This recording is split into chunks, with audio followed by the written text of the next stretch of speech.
Kalau sejak 1978 itu sarjana muda langsung melanjutkan sarjana, untuk apa dibuka program sarjana muda tahun 1980, Pak? Saya punya sejumlah saksi dari dosen UGM ya, ini bohong ya, bohong ini. Mereka wajib memiliki program sarjana muda, ijazah sarjana muda sampai tahun 84. Sejumlah dosen UGM juga nggak tahu nomor teleponnya dapat dari mana, nomor telepon saya, langsung menelepon saya. Kami mendukung Pak, dosen-dosen UGM itu loh. Aktif loh, dan ternyata dari mulutnya jubir UGM banyak dosen UGM aktif internal nggak percaya penjelasan Rektor Ova Emilia. Bercermin sedikit, kenapa sih?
Oke Bang, tanggapan saya minta satu-satu deh item-itemnya. Bentar ya pemirsa, pakai password 12 digit kayaknya ini Bang.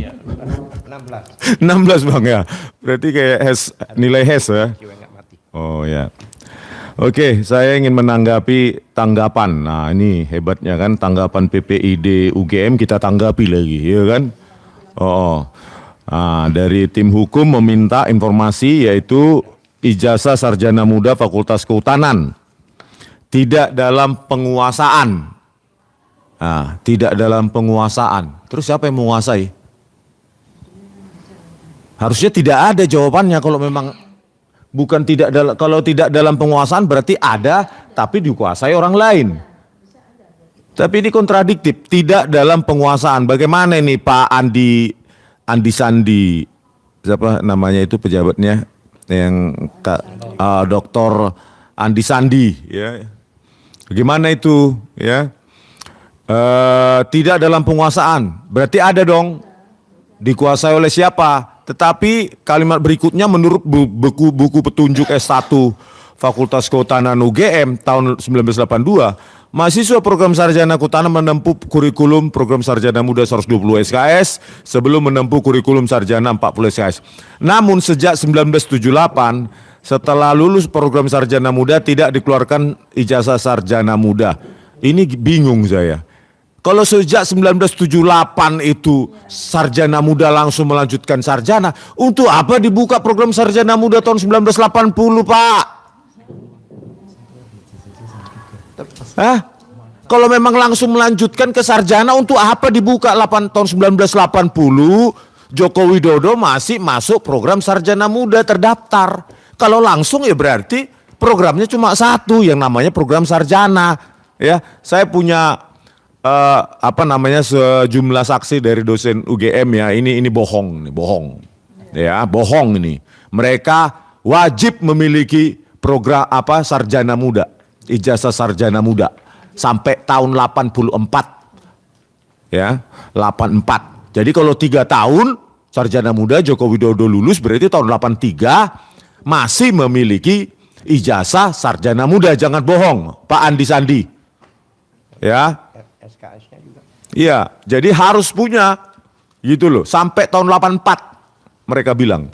Ya, jadi kalau lulus benar tahun 1983 ya, Joko Widodo 3 tahun program sarjana muda, maka dia harus punya ijazah ijazah sarjana muda tahun 83. Dan herannya ya, entry program Joko Widodo ini baru dibocorkan Rektor Ova Emilia setelah diributkan sekian tahun. Sejak diributkan Pak Bambang Tri dan Gus Dur, belum pernah kita dengar bahwa Joko Widodo masuk dengan entry program atau program studi sarjana muda. Iya, setelah kita datangi juga. Wah, setelah di-spill oleh Dirtipidum, ya kan? Tahun akademik 1980-81 dan 1981-82. Itulah setelah diributkan semua baru dicicil informasi itu. Kenapa nggak dari awal, apalagi pada saat kami datang 15 April 2025 di ruang 109, dijelaskan aja. Kalau memang itu data pribadi nggak bisa kami lihat, minimum kalian jelaskan secara flowchart. Secara flowchart masuknya bagaimana, Joko Widodo, SKS-nya bagaimana, nilainya bagaimana, KKN-nya di mana. Bahkan kita tanya tahun KKN aja bingung. Nggak ada Pak, masih kami cari, kata Profesor Wening. Di koran sarjana muda nggak ada. Di koran nggak ada ya, sarjana muda. Kok ada dia? Jadi masuknya perintis itu pengumumannya sarjana ya. Tuh, ya. Jadi Profesor Ova Emilia ya, berdasarkan ada itu sebuah podcast. Di situ ada jubir gede apa namanya, jubirnya itu. Humas itu. Jubir atau humas yang juga ada ya di Baleru waktu kita datang itu. Ya, di situ dikatakan banyak dosen muda UGM yang tidak percaya sama kalian penjelasan Rektor Ova Emilia. Ya, lebih percaya ke penjelasan ilmiah RRT. Boya bercermin gitu loh. Bagaimana mungkin kalian bisa meyakinkan orang lain, halayak publik di Indonesia yang ratusan juta, yang 280 juta publik ini, orang ini, ya, kalian berharap dengan podcast internal kalian, ya, podcast internal kalian, berharap kalian 280 juta percaya, sementara dosen-dosen UGM, dosen-dosen muda terutama, kebanyakan gak percaya penjelasan kalian. Jangan berharap orang lain percaya kalau internal UGM aja banyak gak percaya. Kenapa? Ya dosen-dosen UGM itu khususnya yang muda yang belum terafiliasi Termul tentu bertanya. Karena mereka ketika kuliah sama seperti yang kita alami, kami alami. Observasi pertama. Observasi apa? Data. Lakukan pengukuran. Lakukan pengumpulan data, analisa data, baru kesimpulan. Itulah yang kami lakukan ini. Makanya otak mereka, otak dosen-dosen UGM, ya, sejumlah dosen UGM juga nggak tahu nomor teleponnya dapat dari mana, nomor telepon saya, langsung menelepon saya. Itu loh. Kami mendukung Pak, kami mendukung Pak. Dosen-dosen UGM, itu loh, aktif loh, itu loh. Dan ternyata dari mulutnya jubir UGM banyak dosen UGM aktif internal nggak percaya penjelasan Rektor Ova Emilia. Bercermin sedikit kenapa sih? Gitu loh. Makanya kalian penjelasan Rektor Ova Emilia itu kan seperti ini. Oke, statement pembuktiannya nggak usah ada. Yang penting percaya aja sama statement kami. Black box. Ya, black box terserah kami. Pokoknya data otentik. Baru kesimpulan. Pernah nggak black box itu, ya, black box itu dibuka. Halo, Profesor Ova Emilia, ya.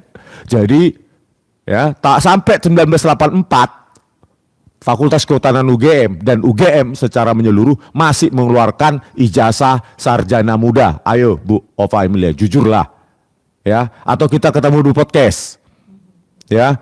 Terus dianggap dalam sebuah podcast itu masalah sepele katanya ini. Menyepelekan. Gila. Kalau masalah yang gak presiden mungkin alumni UGM ya sepele. Tapi ini berkaitan dengan sejarah bangsa Indonesia. Profesor Ova Emilia, hei kalian. Dan kami kalian anggap tidak ada adab, ada etika ya jubir UGM. Tidak ada adab, tidak ada etika. Masuk ke rumah orang kan harus kula nuwun, harus ini. Halo, jubir UGM, memang UGM itu rumah kalian? Saya tanya dulu, UGM itu Anda anggap rumahmu? Kami tidak datang ke rumahmu secara personal, itu baru tidak ada adab. Langsung live di depan rumahmu, di pekarangan rumahmu. Tapi kami datang ke alma mater kami kok. Kenapa nggak boleh live di situ? Ya, di humas juga, oh itu ada pegawainya itu mengatakan, oh itu milik, sofa itu milik UGM katanya. Hei UGM, Kalian masih menerima dana APBN nggak sih? Gaji dosen, sertifikasi dosen, tunjangan dosen, itu semua keringat rakyat weh. Kok dikatakan UGM jadi rumah? Bukan rumahmu itu, rumah kita bersama, terutama para alumni. Itu, ya. Dan kami tidak merusak apapun. Cuma mewakili mereka-mereka dan mungkin puluhan sampai ratusan juta orang, dan bahkan internal UGM sendiri butuh jawaban. Internal UGM, dosen maupun staf, itu butuh jawaban based on data. Gitu loh. Ya. Kalau kami harus percaya statement-statement seperti ini, ya kan, transkrip nilai tidak dalam penguasaan. Ya inilah yang ditunjukkan oleh Dirtipidum tanggal berapa itu? Tanggal 22 Mei 2025 kemarin. Ya. Tulisan tangan kayak ceker ayam. Tanpa stempel, tanpa tanda tangan otoritas fakultas, yaitu dekan maupun pembantu dekan. Orang disuruh harus percaya. Ya. Dosen UGM aja melihat itu nggak mungkin percaya itu. Dosen UGM, makanya yakinkan dulu internal UGM baru mencoba untuk meyakinkan publik. Bagaimana mungkin kalian meyakinkan publik kalau kalian cuma bertanya dan menjawab sesama kalian, seperti podcast arisan, kan gitu. Yang bertanya UGM, yang menjawab UGM, kok sepengecut itu UGM? Bingung saya. Nggak outreaching, menggapai luar. Menjangkau dunia luar. Kok jadi seperti jago kandang? Tanpa menunjukkan data. Iya, tanpa data, dan itu pun hanya internal UGM. Coba, ya. Nih, transkrip nilai. Kita disuruh percaya. Skripsi apa lagi? Aduh, ini udah data awal ini ya, data primer awal. Ya, sampai berdebat dengan Profesor Kuncoro juga saya tanya. Katanya punya ini dari ETD. Saya tanya di acara Rosi itu, ada tidak lembar pengesahan penguji? Saya tidak baca, saya tidak lihat. Aduh Prof, Bu ya jujur dikit lah gitu. Bilang aja memang nggak ada, nggak tahu kelingsep atau bagaimana atau jatuh atau bagaimana. Tapi kalau argumentasinya adalah, jawaban dari UGM adalah, atau siapapun yang perwakilan UGM mengatakan, ada ratusan skripsi UGM semacam itu. Halo, ya. Dari swasta yang tidak kenal lembar pengesahan penguji ada tanda tangan. Kok kalian sama saja jawaban kalian adalah merendahkan UGM, bahkan lebih rendah daripada universitas swasta yang baru lahir. Kan itu jawaban kalian. Ada banyak kok, ratusan. Mungkin itu yang disita oleh Dirtipidum, Bareskrim atau Polda. Ada banyak skripsi di UGM ratusan yang nggak ada tanda tangan penguji. Kok jadi kalian yang merendahkan marwah institusi UGM? Padahal kami meninggikan. Kenapa kami menganggap tinggi? Ya karena tidak mungkin UGM selonggar itu mengumpulkan skripsi tanpa ada tanda tangan penguji. Bagi dosen-dosen yang pernah menjadi penguji, ya seperti saya sudah ribuan lah pengujian skripsi. Ya, yang pertama didapatkan mahasiswa adalah tanda tangan penguji, baru dia ke pembimbing. Karena yang bertanggung jawab terhadap naskah akademik tersebut, yang paling bertanggung jawab adalah penguji. Makanya porsi persentase nilai dari penguji itu lebih besar daripada pembimbing skripsi. Ya. Di situ aja mesti diajari, kan nggak mungkin Profesor Ova Emilia. Ya. Terus registrasi sebagai mahasiswa tidak dalam penguasaan. Ya, inilah yang ditampilkan oleh Polda Metro Jaya Dirtipidum ya 22 Mei 2025 kemarin. Absensi perkuliahan KRS, KHS, bukti bayar perkuliahan, buku wisuda tahun 1985. Iya, kalau terutama ini buku wisuda tahun 1985, tentu di sana ya harus ada keterangan. Nggak mungkin sekilap itu UGM. Kalau ada bukti wisuda di lembaran yang ada Joko Widodonya, maka di situ akan dituliskan program sarjana muda, program sarjana. Tentu itu ada. identitas itu program magister, karena tahun segitu pun sudah ada program magister di UGM gitu loh. Maka harus ada identifikasi jenis program yang diikuti gitu loh ya. Oke, begitu aja penjelasan saya ya. Jangan berharap, intinya begitu, jangan berharap UGM bisa meyakinkan publik kalau kalian sendiri tidak bisa meyakinkan dosen-dosen UGM di dalam atau di internal UGM. Itu sia-sia ya. Profesor Ova Emilia, jangan anggap ini masalah sepele, karena bagi Anda itu sepele, karena mungkin Anda tersandera kasus 29 miliar, tapi bagi rakyat kebanyakan ini masalah serius. Oke, begitu Bang Refli, saya kembalikan. Jadi sobat kawan-kawan semua ya, perlu dipahami bahwa ada dua kasus yang berkembang sebenarnya di Mabes dan di Polda Metro Jaya. Saya cuma remind, bukan untuk kita tetapi untuk pemirsa biar mereka ingat bahwa di Mabes itu ada pengaduan dari TPUA yang kemudian di stop. Atas penyetopan tersebut kemudian diprotes. Kemudian ada gelar perkara khusus tapi tidak memuaskan, kemudian diprotes lagi oleh Bro Alkatiri sampai tidak hanya Kadif Propam tetapi sampai ke Irwasum, ya, Inspektur Pengawasan Umum Mabes Polri atau Markas Besar Kepolisian Republik Indonesia.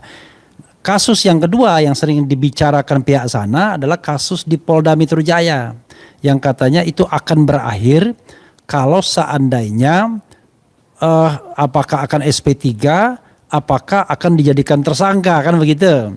Padahal baik SP3 maupun tersangka belum atau tidak menjawab mengenai soal benar atau tidaknya ijazah Jokowi itu palsu atau tidak secara hukum, ya.